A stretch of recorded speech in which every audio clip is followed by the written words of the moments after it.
Assalamualaikum warahmatullahi wabarakatuh. Apa kabar semuanya?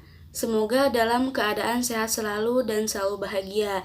Di sini kami dari kelompok 9 yang beranggotakan saya sendiri, Leni S. Maulani, dengan NIM 19 08 10 6054, dan dua teman saya yaitu Ira Rahmayanti Hidayati dengan NIM 19 08 10 6044 dan Sofi Azahro dengan NIM 19 08 10 6072.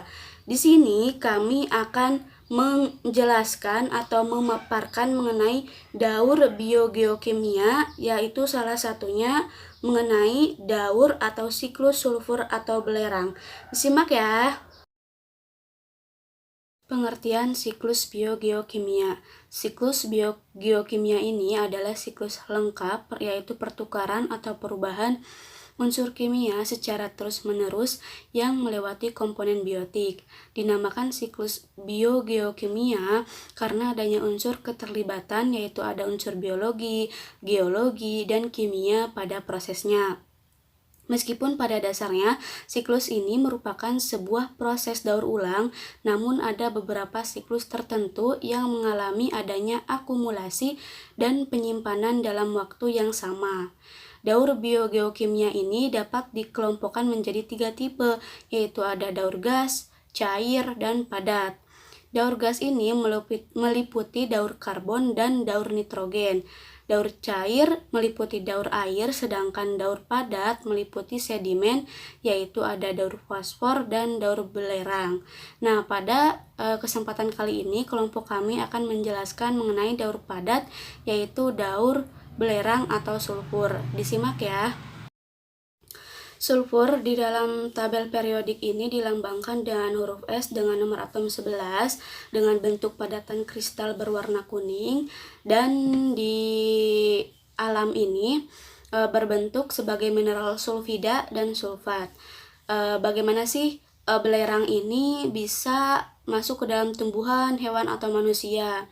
Jadi tumbuhan menerima belerang dari tanah dalam bentuk sulfat anorganik atau SO4, yang kemudian tumbuhan yang mengandung sulfat organik yang dimakan oleh hewan, sehingga belerang bisa mencapai hewan atau manusia melalui rantai makanan.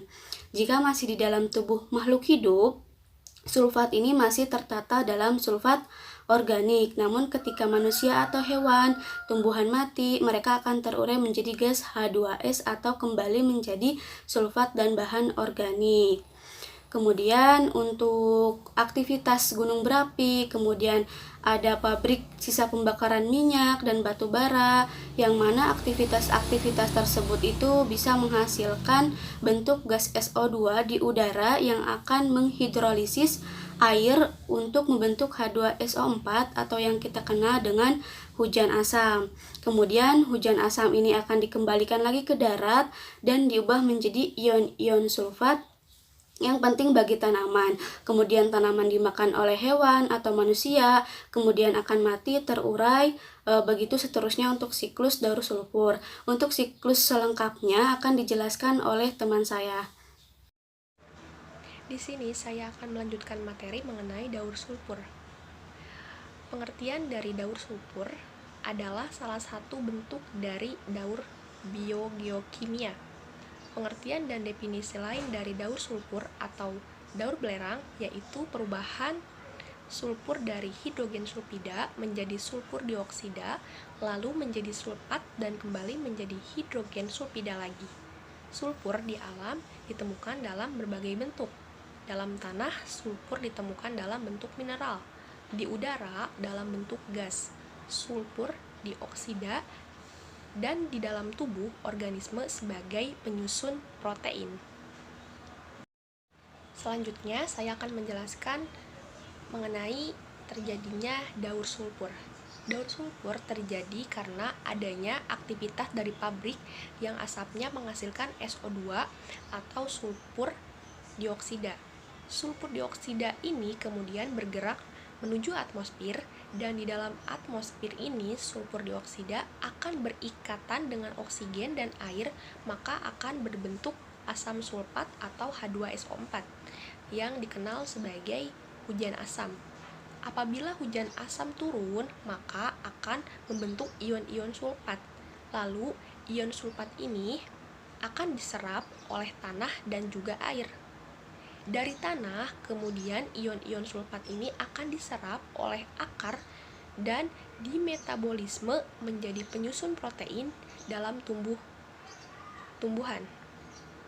tumbuhan.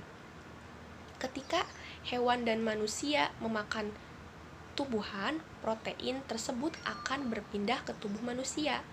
Nah, dari dalam tubuh manusia, senyawa sulfur tersebut mengalami metabolisme dan sisa-sisa hasil metabolisme ini diuraikan oleh bakteri dalam lambung berupa gas. Salah satu zat yang terkandung dalam gas tersebut yang dinamakan sulfur. Jumlah sulfur ini terdapat banyak sekali keberadaannya di kerak bumi. Kemudian sulfur ini akan diserap oleh tumbuhan yang nantinya akan digunakan untuk proses sintesis protein.